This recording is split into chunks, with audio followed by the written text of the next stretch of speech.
उसमें से एक प्रस्ताव श्री राम जन्मभूमि पर मंदिर के निर्माण का, उसमें मुझे मेरे विचार रखने के लिए आपने मौका दिया, इसलिए हृदय से मैं आपका धन्यवाद करना चाहता हूं।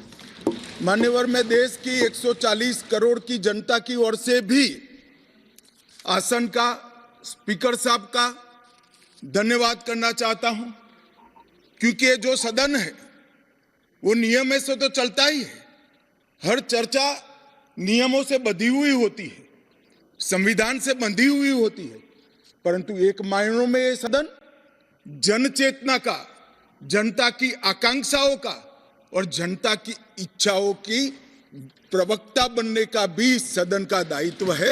और आज ये हो रहा है। 140 करोड़ के देश में और दुनिया भर में बैठे हुए राम भक्त जो 22 जनवरी के बाद एक अद्भुत आध्यात्मिक चेतना का अनुभव कर रहे हैं, इसको वाचा देने के लिए आपने समय दिया, इसलिए देश आपका हमेशा के लिए आभारी रहेगा।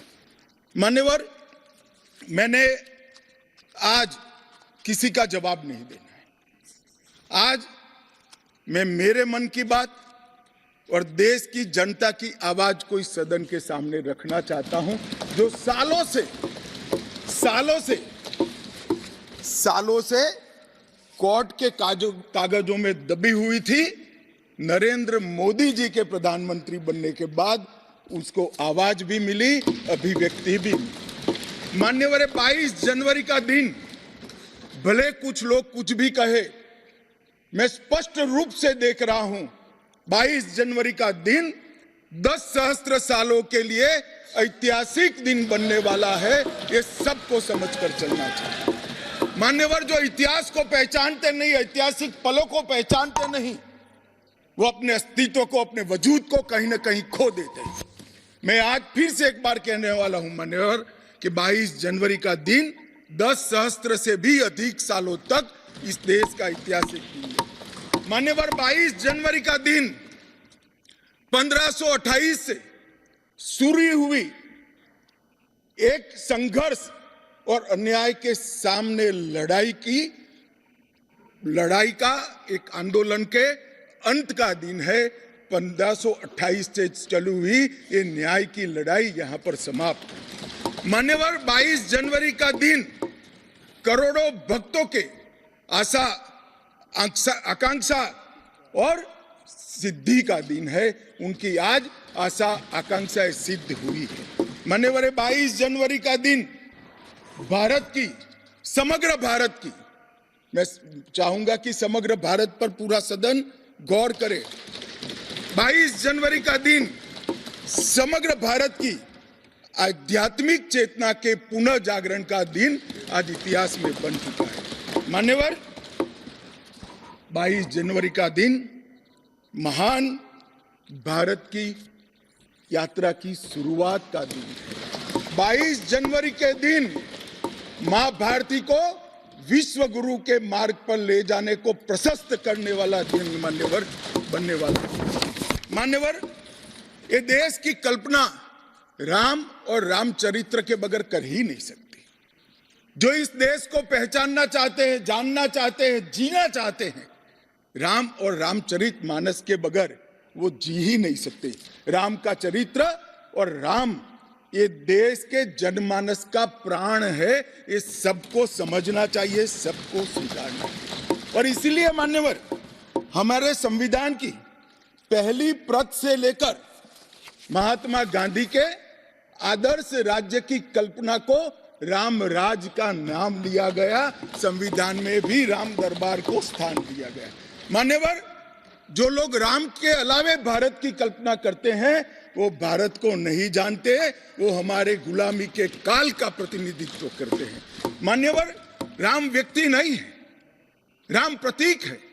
करोड़ों लोगों का आदर्श जीवन कैसे जीना चाहिए, इसीलिए उनको मर्यादा पुरुषोत्तम किया गया। राम का राज्य किसी एक धर्म, एक संप्रदाय के विशेष के लिए नहीं है। राम का राज्य, आदर्श राज्य कैसा होना चाहिए, इसका प्रतीक न केवल भारत, समग्र दुनिया के देशों के लिए बना हुआ है मान्यवर। और इसलिए मैं मानता हूं कि राम और राम के चरित्र को फिर से प्रस्तावित करने का काम 22 जनवरी को हुआ है, मोदी जी के हाथ से हुआ है। वो इस देश के लिए सौभाग्य का विषय है। मान्यवर, हम सब उन सौभाग्यशाली लोगों में से हैं जो 1528 वहां पर राम मंदिर देखना चाहते हैं। पीढ़ियां चली गई, हजारों लोग, लाखों लोग शहीद हुए, संघर्ष किए, आंदोलन किए, मगर ये दिन देखना स्वप्न में नहीं आया। आज हम सब बहुत सौभाग्यशाली है कि इस देश को हम देख सकते हैं। मान्यवर, भारत की संस्कृति और रामायण को अलग कर कर देखा ही नहीं जा सकता। कई भाषाओं में, कई प्रदेशों में और कई प्रकार के धर्मों में भी रामायण का जिक्र, रामायण का अनुवाद, रामायण से बनी परंपराएं और रामायण को अपने राष्ट्रीय चेतना का एक आधार बनाने का काम हुआ है। कई सारे रामायणों का उल्लेख है। संस्कृत में वाल्मीकि रामायण, आध्यात्म रामायण, आनंद रामायण, अवधी में रामचरितमानस, ओडिया में 13 प्रकार के रामायण, तेलुगु में रंगनाथ रामायण, रघुनाथ रामायण, कन्नड़ में कुमुदेंदु रामायण, तोरवे रामायण, बतलेश्वर रामायण, असमिया में कथा रामायण, सप्तकांड रामायण और शंकरदेव ने भी वरगीत के अंदर रामायण का वर्णन किया। बंगला में भी रामायण मिलेगा, कश्मीर में भी राम अवतार चरित मिलेगा, बौद्ध परंपराओं में भी हनुमान जातक में रामायण का जिक्र मिलेगा, मैथिली में भी रामायण है, पंजाबी में गोविंद रामायण है। इतना ही नहीं, ओवैसी साहब चले गए, मुल्ला मसीही ने भी रामायण मसीही लिखकर सबके लिए इस आदर्श को प्रस्तावित किया है। कई सारे देशों में भी रामायण को स्वीकारा है और एक आदर्श ग्रंथ के रूप में प्रस्तावित किया है। विदेशों में नेपाल, जावा, इंडोनेशिया, कंबोडिया, तिब्बत, ये सभी देश भाषाओं में रामायण का अनुवाद भी हुआ है और उससे प्रेरणा भी ली जाती है। हमारे यहाँ आदिवासी जीवन भी एक प्रकार से अलग संस्कृति से, अलग परंपराओं से रचा बसा। उरांव में, बोडो में, संथाल में, संकाल में, बिरहोर में और छोटा नागपुर में सभी जगह स्थानीय भाषाओं में रामायण का अनुवाद भी हुआ और रामायण के आधार पर अपने जीवन को, आदर्श को बनाने का काम भी हुआ। मान्यवर, राम और रामायण से अलग इस देश की कल्पना हो ही नहीं सकती। मान्यवर, है जो राष्ट्र की इच्छा की परिपूर्ति सम्माननीय मोदी जी के हाथ से 22 जनवरी को अभिजीत मुहूर्त में हुई है। ये लड़ाई 1528 से लड़ी जा रही है। दशकों तक ये लड़ाई चली। मान्यवर, दशकों तक लड़ाई चली। लगभग 1858 से कानूनी लड़ाई चल रही है। जब से अंग्रेजों का शासन था, 330 साल के बाद कानूनी लड़ाई का आज अंत आया है और रामलल्ला अपने गर्भगृह के अंदर विराजमान हुए। मान्यवर, 330 साल के बाद और 1528 से एक लंबा जो आंदोलन चला उसकी समाप्ति हुई है और देश की आध्यात्मिक चेतना की जागृति हुई है। मान्यवर, मैं इतना ही कहना चाहता हूं, ये आंदोलन से अनभिज्ञ होकर कोई इस देश के इतिहास को पढ़ ही नहीं सकता। आज से नहीं, 1528 से हर पीढ़ी ने इस आंदोलन को किसी न किसी स्वरूप से वाचा दी और ये मामला लंबे समय तक अटका रहा, भटका रहा, लटकता रहा। आज मोदी जी के समय में ही इसको परवान चढ़ना था, इस स्वप्न को सिद्ध होना था और आज देश स्वप्न सिद्ध होता हुआ दिखा है। मान्यवर, राम जन्मभूमि का जो इतिहास है ये बहुत लंबा है। अनेक राजाओं, संतों, निहंगों, अलग अलग संगठनों और कानून विशेषज्ञों ने ये लड़ाई में योगदान दिया है। मैं आज ये 1528 से 22 जनवरी 2024 तक की संपूर्ण कानूनी और युद्धों की और आंदोलनों की लड़ाई को, इस सभी योद्धाओं को बहुत विनम्रता से स्मरण करना चाहता हूं और उनकी लड़ाई जब आज समाप्त हुई है तब मुझे विश्वास है मान्यवर वो जहां भी होंगे बड़ी आनंद की अनुभूति करते होंगे, अपनी श्रद्धा को चरितार्थ करने की अनुभूति करते होंगे।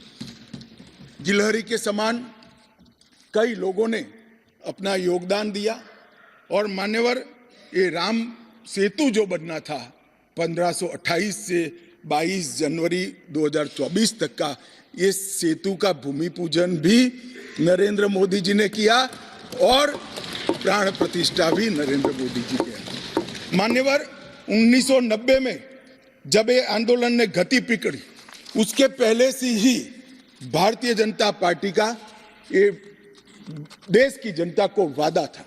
हमने पालमपुर कार्यकारिणी के अंदर हमने एक प्रस्ताव पारित कर कहा था कि राम मंदिर का निर्माण, इसको कोई एक धर्म के साथ नहीं जोड़ना चाहिए, ये देश की चेतना की पुनर्जागृति का आंदोलन है। इसलिए हम राम जन्मभूमि को मुक्त कराकर, कानूनी रूप से मुक्त कराकर वहां पर राम मंदिर की स्थापना करेंगे। अब इस देश में प्रॉब्लम क्या है साहब, जब चुनाव में घोषणा पत्र में लेते हैं तो कहते हैं चुनाव में वोट प्राप्त करने के लिए लिया, चुनावी वादा है। ये भाजपा ऐसे ही वादे करती है, 370 हो, राम जन्मभूमि हो, यूनिफॉर्म सिविल कोड हो, ट्रिपल तलाक समाप्त करना हो। अब ये कहते हैं आप ऐसे ही वादे करते हैं और ये वोट प्राप्त करने का जरिया होता है। और जब हम इसको पूरा कर देते